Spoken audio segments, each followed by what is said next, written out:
Welcome to Stand Up for Doctors. I'm your host, Kim Downey. Thank you very much for joining us. I'd like to welcome Dr. Gabe Charbonneau and Denise Wiseman. Thanks for joining us today, Gabe and Denise. Thanks for inviting, Kim. Yeah, it's great to see you. Great to be here with you. Yeah, and I love the shirt you're wearing, Gabe. Thanks. You're rocking it. I thought it was appropriate. It absolutely is. And I usually start by saying how we met. And Denise, I sent you a message last year on July 10th. And I said, we share a lot of mutual connections and I'm collaborating with Todd Otten. At that point, we barely knew each other. And you said you were glad to be connected. And I said, glad to connect with you as well. And that I like you already because my sister's name is Denise. So that was fun. And then Gabe Todd was also our connection. And that's how I became involved with Medicine Forward and, with both of you. So by way of a little more formally introducing both of you, Gabe is the co-founder of Medicine Forward. He's a rural family physician and high-tech entrepreneur. He co-founded the EHR automation software company, Fluent Systems. He serves as EHR faculty at Practicing Excellence and has been a physician advisor to the AI scribe companies Tenor and Psycara. Is that how you pronounce it? That's close enough. Okay. Yep. He's also the passionate creator of the Fight Burnout movement on social media and fightburnout.org. And Gabe lives and practices in Stevensville, Montana. And Denise is the founder of the Healthcare Reinvention Collaborative. And Denise started her healthcare career in a critical access hospital in Washington State and has since worked with organizations of all sizes across the U.S. Denise has dedicated the past decade to improving patient experience and is now focused on making meaningful impact in healthcare by encouraging innovative thinking, fostering collaborations, building relationships beyond organizational boundaries, and inspiring others to make a ruckus that makes a difference. So I love that, and you're both good at those things. And today we'll be talking about the value of creating an impact network, which is a relational network with deep and wide connections, and how or why you're both focused on this, and building the right balance of infrastructure and innovation, and also prescribe hope. So as we get started, I'll ask each of you what you'd most like our audience to know about you. And Gabe, would you like to go first?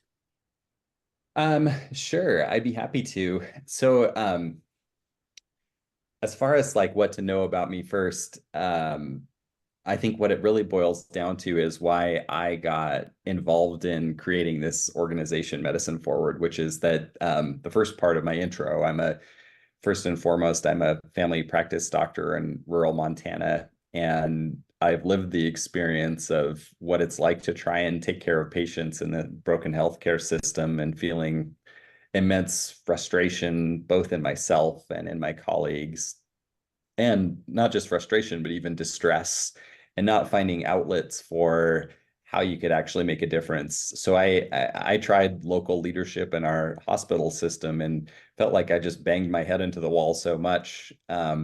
And so when there was this opportunity to join together with this group of change makers that was started by Eric Topol's article in the New Yorker saying that we needed to do better and organize in new ways and stand up for the patient and physician relationship, it wasn't the opportunity that I was looking for at the time, but it was the right opportunity because it was so sorely needed. And so, I mean, I'm just so honored to be a part of that with both of you and with the others that are part of that group. But essentially, it's because I think we need, and Denise will, I'm sure, talk about this too, just to think in new ways about how we can actually create positive change. Mm-hmm. Yeah, absolutely. Thanks, Gabe. Denise? Yeah, and I was going to say, Gabe, that's just a beautiful segue because one of the things that I keep saying with this work that we're doing to create the Healthcare Reinvention Collaborative is we need to think, do, and be different than we have in the past, especially in healthcare. We've talked about transforming healthcare for decades, but we keep doing the same thing over and over again. We have to do it differently.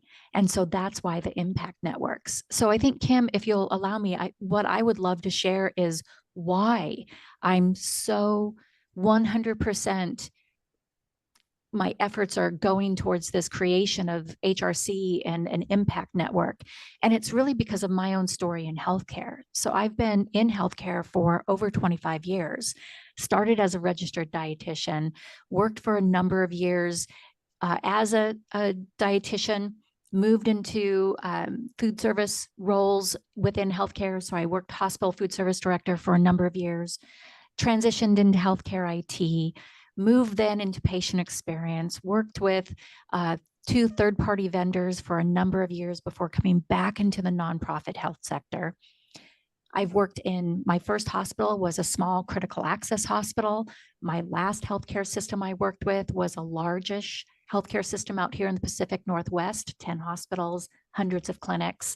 So I've worked in all sorts of different sizes. I've worked across our country. I've seen the gaps that are very similar to all of us across. I thought I had a really robust network in all of that I had done. I thought I had had a lot of experience. And yet when I stepped out of healthcare in 2021, maybe I was pushed out, but it sounds better if I say stepped out.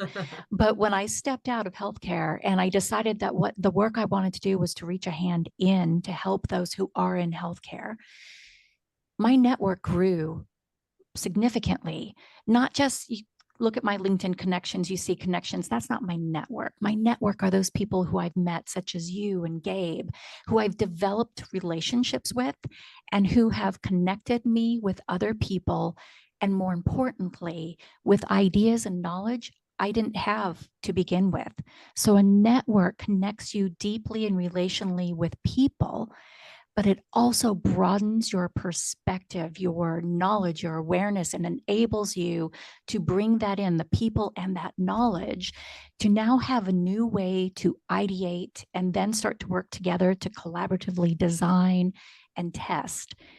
An impact network, a deeply relational network, enables us, because we trust and we have a shared big vision. We may be working on our portion of a complex, right? Healthcare is very complex, and we need to be able to focus in on our different portions of it.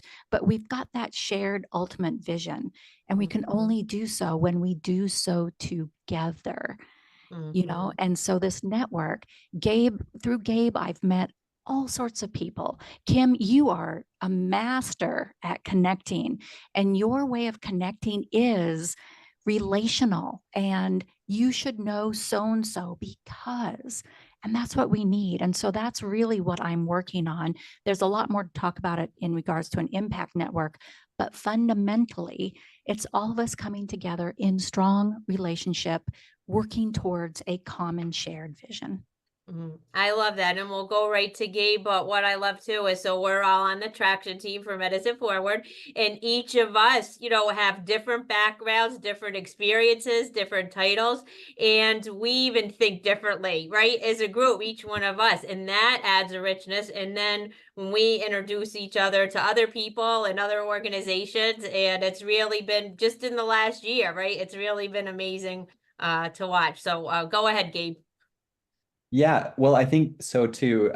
To maybe piggyback on what Denise is talking about, and also share a little about what you mentioned, Prescribe Hope, which is the kind of current big project of Medicine Forward.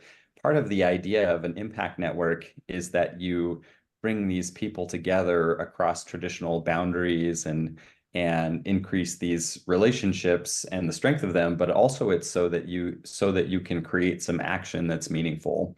And so Medicine Forward started about 4.5 years ago. And one of the top questions that has come up continually is, this is great that we have all these amazing people, but what are we going to do? Like, what is the thing that we're going to do that moves the needle, that makes a difference? And that's a harder question to answer than you might think, because one, you brought up, like, a lot of people have diversity of backgrounds and opinions and experiences. And while we share a lot in common, we have to find also, like, the place where there's enough overlap in those things that we can agree on something important to do that actually does start to create this positive change. So We've iterated through a number of different projects. For a while, it was really a big focus on prior authorization. I mean, a major pain point for both patients and doctors and others in healthcare that are trying to provide care. This business practice that's about profit optimization gets in the way. That's still a very important thing. It's less of our primary focus at Medicine Forward right now, but it's still certainly something we have a deep interest in. But essentially, like right now, we've decided that back to this kind of fundamental thing of this patient and physician relationship, that one of the big challenges is that that healthcare workers are struggling without enough support and not even safety to get support when they need it. And so Prescribe Hope is an audio documentary to bring together people who can share really important and great stories and national speakers that will draw attention to this problem. But it's also about an advocacy project to expand protections, especially mental health protections for healthcare workers. And it's modeled after a really innovative thing that's been done in Virginia, led by the Medical Society of Virginia, called Safe Haven, which is essentially to increase these protections for people. Because we can talk all day about all the kinds of improvements that we want to make in healthcare, but if we don't have people to be there for us when we need them and who are adequately supported, we're sort of dead in the water. So that's where we kind of came to, this is our big project for what we're working on right now. But to Denise's point, like this is like broken healthcare is what many of us would describe as a wicked problem. It's a huge problem, and you've got to figure out like where are you going to start to try and get your fingers or get things going where it actually feels like you can have some success and some momentum. And so anyway, like that's, I guess, me sharing a little bit about like what Medicine Forward is trying to do as our role within this like larger impact network of people who want to be positive change agents or who are positive change agents. Absolutely. And as we move to Denise, I would like to add that as I've been participating also in the Healthcare Reinvention Collaborative conversations, and I asked Denise because, of course, I talk to physicians and people all over the world, and I said, are they invited too? And she said yes, because what you're saying, because to have safe access to mental health for physicians services is critically important, and that's just not a problem here in America. There's issues all around the world with this, and I love it that when we're working on these things, if we find something that works, that we can share it with each other, and that's even around the globe. And Yeah. Denise, you can speak to anything that Gabe spoke to, but also I didn't know if you wanted to talk at all about like the PX community and how that evolved. Because what I love too is that you're willing to evolve and change, and you weren't like, well, I started this PX community thing and that's my thing, that it is that you really made quite a transition yourself. Yeah, and I'd love to touch on that. And then I did write a couple notes as Gabe was talking, so I want to touch on a few things there too. But you're right. So when I stepped out of healthcare, I was working as a patient experience professional for the last decade. I can talk patient experience. I know that really well. That was my network also, was primarily PX professionals or people I had worked with across the country in that role. So to do what I ultimately wanted to do, I had to build a network. I had to grow. So it made sense to start my community endeavor focused on PX professionals, patient experience professionals. And so that's what I did. And we developed a really lovely small community. Last year, we had 40 plus events that we did, bringing together hundreds of people virtually, but hundreds of people in different conversations, and to be able to really shine a light on a number of really exceptional individuals doing fantastic work.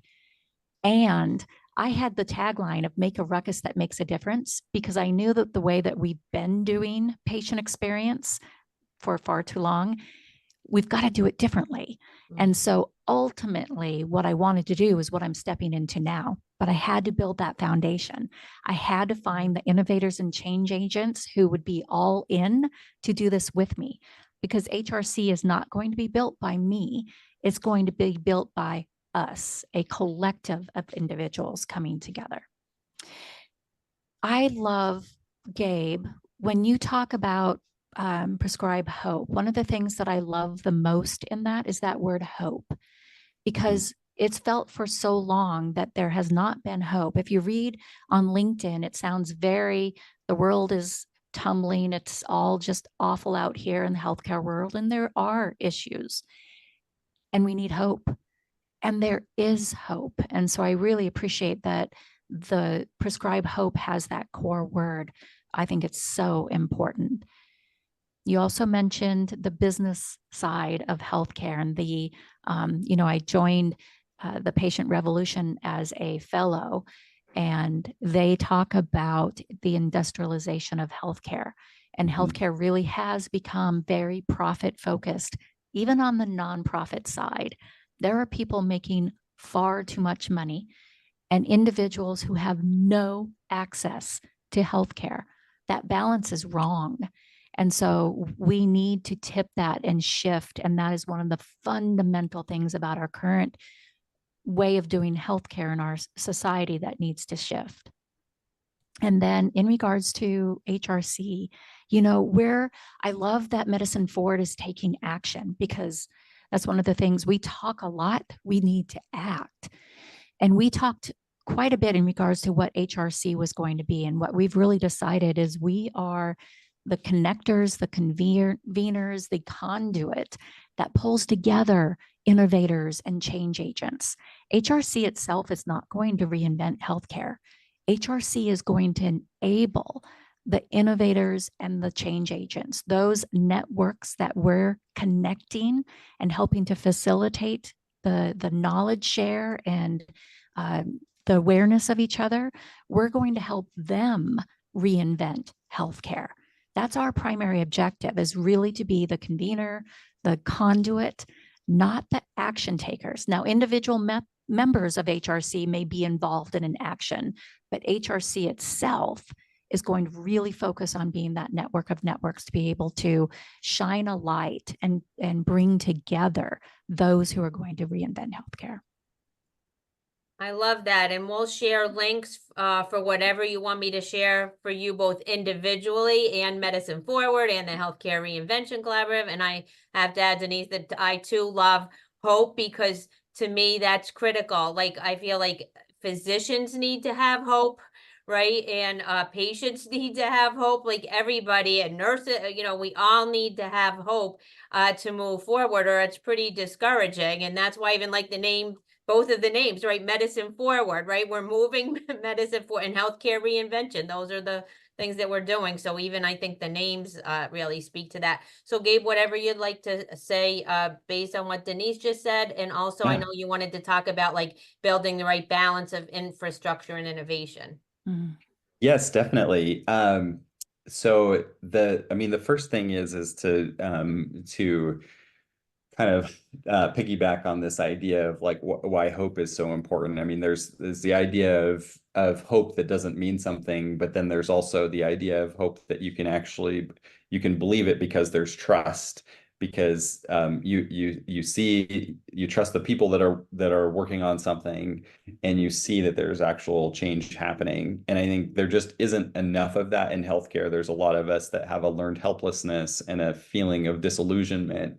And which, I mean, this is a huge challenge, but it's also, to me, it's like one of the most important challenges that we have to take on, especially when you think about future generations. I mean, we can think about our own frustration, but if you think about the world that you want to leave to our kids and our grandchildren, it's just not acceptable the way that it is. Like this hope is not a nice to have, it's a mandatory thing in my world. So that's my thought about that. I had another thought about many thoughts about impact networks, but a few things for people who might be new to the idea, because it is a different kind of thinking. And when we started Medicine Forward, the first concept was, well, a lot of people are not satisfied with work of some of the traditional professional societies, and feel like maybe there's even harms created by them. So we need a new organization that can come along and replace them. And that was actually part of the original idea, is if we started something that was built on a good foundation and different enough and had the right values and leadership, that we could just get all 1 million doctors in the US to join on board, and then we'd really be off to the races and have something. And I think one of the key learnings for me is that the world that we live in right now operates very differently. That the idea that there could be some kind of a one organization to rule them all if done right just isn't, it isn't the way that it's going to work. And it's not even the kind of organization that I really want to be a part of.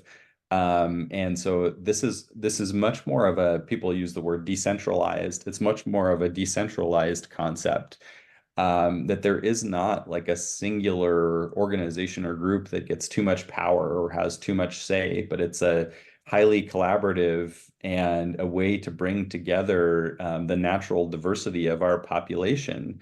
Because like, even within my group, you say something like people are making too much money in healthcare. There are going to be certain people who make a lot of money in healthcare who like aren't ready to deal with that.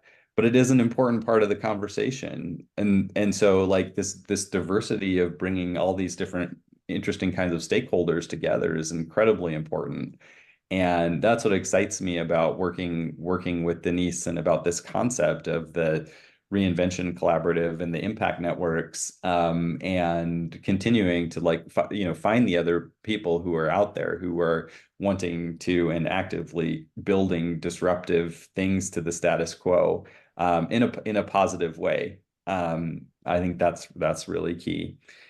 And I think the to the point about innovation and foundation. So I had no experience in building a nonprofit before starting Medicine Forward. And I think that this is another key learning for me, is that both of those things, a strong foundation and a strategy and resources for innovation, are important if you want to really create transformational change. If you lean too far into the innovation and you don't know anything about building infrastructure, you have a lot of ideas that don't go anywhere, and that doesn't work. And if you spend all of your time on foundation and just how do you build the right structures and make things perfect, you're so slow that you never get anything done. So this is like, to me, this is like it's a little bit of a dial that moves back and forth between like how far we're leaning into innovation versus how far we're leaning into foundation. But to give an example, even this morning, I was talking with Lisa Scardina, who's on our executive team, about this framework called Traction, which we mentioned being on the Traction team. And it's just that, it's a framework to try and help build companies and organizations. And the thing that I like about it is that, a lot of us never have built something like this before. So you need somewhere to know, like, what are the things that we don't even know about building an organization that might be helpful, and tools and strategies to think about that, potential pitfalls that you might not have considered. Traction is built off of like building startups in the business world. So it's not exactly a perfect fit for a nonprofit, but I mean, we modify it to fit our needs. And, even things like having our regular meetings and continuing to iterate on how do we make them more optimal for all of us getting together and feel good about like how we interact with each other, that we're doing check-ins, that we've got a system where anyone can propose an idea and we work through those ideas, and that we want to actually surface more great ideas, and like how do we prioritize those things. So I mean, I guess that's a real high level of like the innovation foundation stuff, but I guess I think that's the real work of creating these organizations, is that you truly need both of them to be successful. I love the way you explained that. And also when you were talking about hope, that is so important as well, the way you described that, because it's true, because for some doctors in their healthcare systems, they don't have hope and trust, right? That's really been destroyed. So it's like, Yep. what can you have hope or trust in. And when we're sharing things like this, you know, that there are people who care, there are people out there who are making a difference. And then also there's already pockets of things that are going well, you know, and there are people that are figuring things out. And that's part of that network for us all to find each other and to move the needle that way. So go ahead, Denise. Yeah, I love the balance. Gabe says something, I've got this list of things that I want to talk about. It's fantastic. But, you know, from the moment Gabe and I met, we've engaged in conversations that we've both just, I think, delighted in and learned from. Yes. But you started, Gabe, with a key word, and that's trust. And you're right. I think that trust within healthcare, either between physician and patient or patient in the entire healthcare system or within our systems, trust administration versus the frontline workers, all of that has declined somewhat, but I don't think that's only in healthcare. I think we see that societally as well. There's just a lower willingness to trust because unfortunately we've been burned over and over again. And so that is a key thing. That is part of doing things different, is how do we say we're going to be trustworthy? And how do we then demonstrate that and recognize that just because I say it, I need to show it. And I'm likely going to have to show it repeatedly before people are actually going to be able to be trusting. And so we cannot just drive forward with what we're wanting to do. We need to have these convenings, these events where people can come together and build trust with what we're doing as organizations and with those people who are coming to those gatherings. It's going to be a slower movement because we have to build trust. That is foundational to what we're doing. For us, as an organization, we've wrestled with, are we going to be a nonprofit or what other version out there? And I think we've landed on, we're going to be a social purpose corporation. So I can send you information on that. Washington State is one of the states that do allow that formation. But in that formation, we're a for-profit. However, the operational agreements will clearly identify that purpose is as important, if not more important, than profit. We are really forming around a purpose, though we're going to be a for-profit structure. So one of the things that we've been talking about in our conversations about this is how do we be exceptionally transparent, which a lot of nonprofits aren't very transparent, but how are we exceptionally transparent about those dollars that are coming in and how they're being used and what our decisions are. And that will be very clearly transparent to all of our members as well as on the website, because our purpose is to really be a conscious capitalist, right? If you've looked at, I talk about there's predatory capitalism and conscious capitalism, and we're going to be conscious capitalists.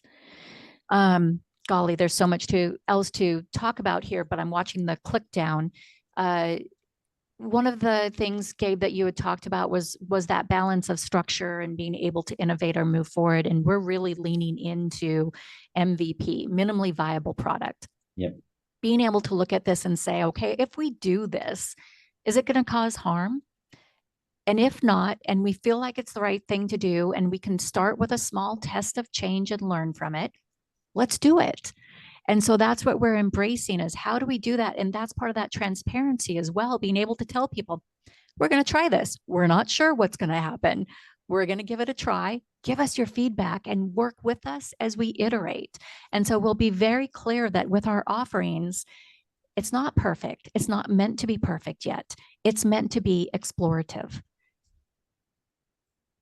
Yeah, I love that, Denise. And I think this is actually, you just highlighted a reason why it's good for there to be multiple organizations at different developmental stages. So, there was a time when Medicine Forward was just getting started where we were, heavy on the experimental side of things. But now it's funny to say it's a more mature organization, but like 4.5 years in, we've got some maturity and you start to shift your priorities. And like, it's in a way, like you almost need to bring in people who are starting new things as part of like that fresh innovation. And I think that's just an interesting consideration for this network of like, everybody can't be moving fast and breaking things, right? Like that's not going to work.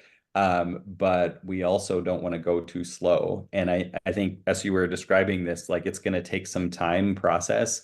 I agree with that. And I also drew on my notepad the idea of an exponential curve, because I think this is one of Mhm. those things where this is that work where it's not, I don't believe it's going to be a linear thing that we work forever and ever and ever, and it's a constant slug and there's never success. What I think is that this is like a slow down to speed up kind of a thing, that heavy Yeah. investment in trust and these trust building activities and events is going to be something that's going to spark a revolution, so to speak, where like we get on, the exponential curve, and some people didn't see it coming. But I think, the three of us on this call, like that's the reason that we're showing up, is because we believe that's how it's going to be.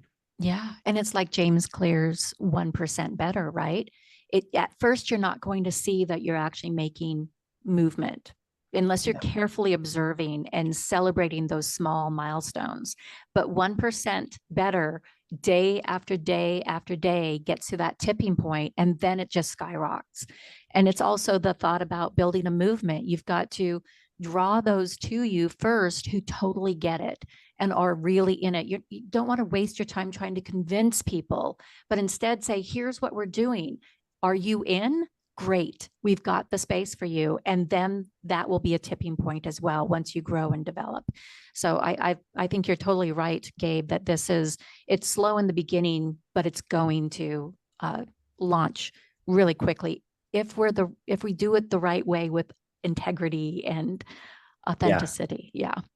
And I'd like to share something that's a little bit meta here, which is Mhm. that you mentioned the idea of social contagion, and there's this idea of complex social contagion. Damon Santola wrote this book that I know I've shared with you guys called Change. Mhm.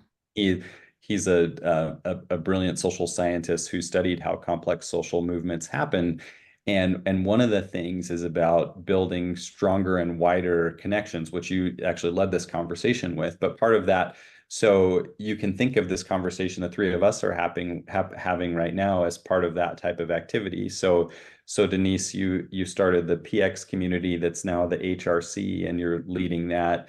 And Kim, you've got your Stand Up for Doctors project and all the work that you're doing. And I co-founded Medicine Forward. So we are all three leaders of these upstart organizations that want to be part of positive change. And we're spending time in community with each other, like through this podcast venue, like strengthening our human relationships, trust with each other, how much we even know each other. Because we are in a lot of meetings where the three of us are with other folks, but we don't necessarily get as much like small group time.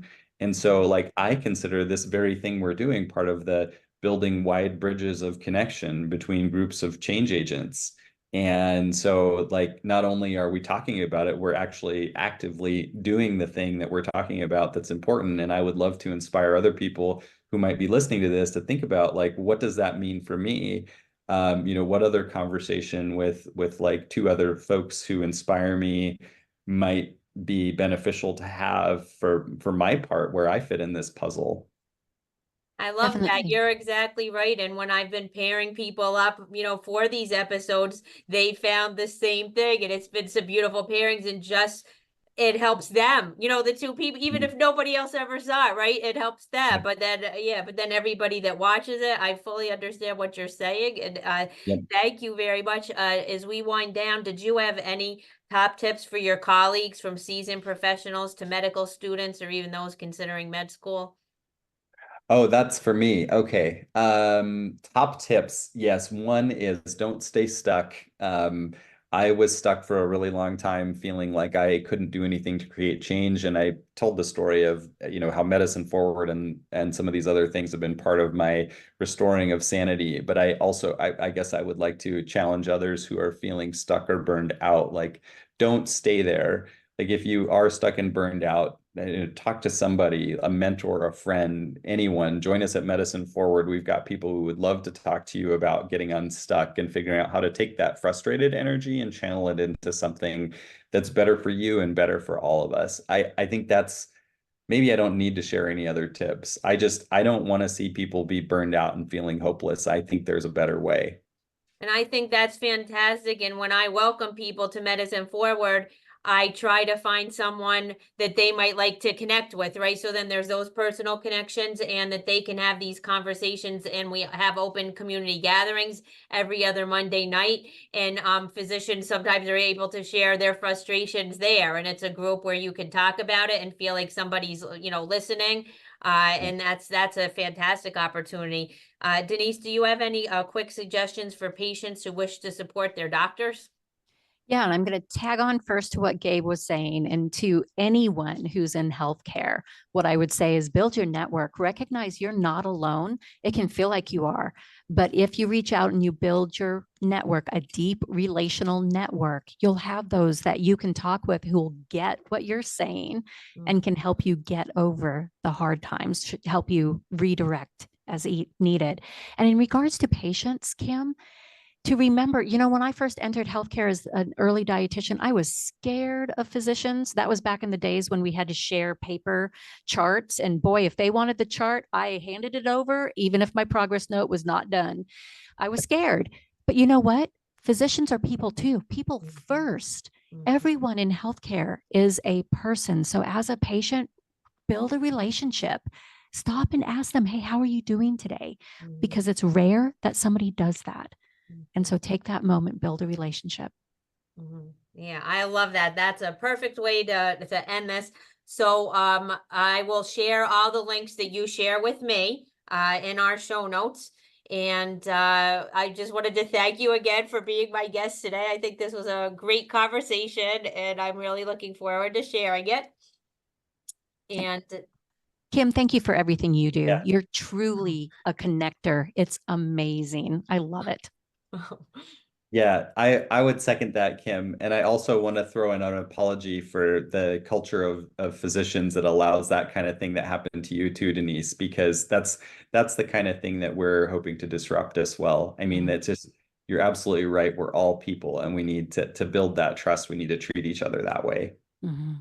Well, and that's a perfect lead in to how I close every episode, which says to move the needle in healthcare, we all need to raise our voices and we all need to care about each other. We already know that doctors need to care about patients. Patients need to care about doctors too. So stand up, doctors, and let's stand up for doctors. Beautiful, Kim.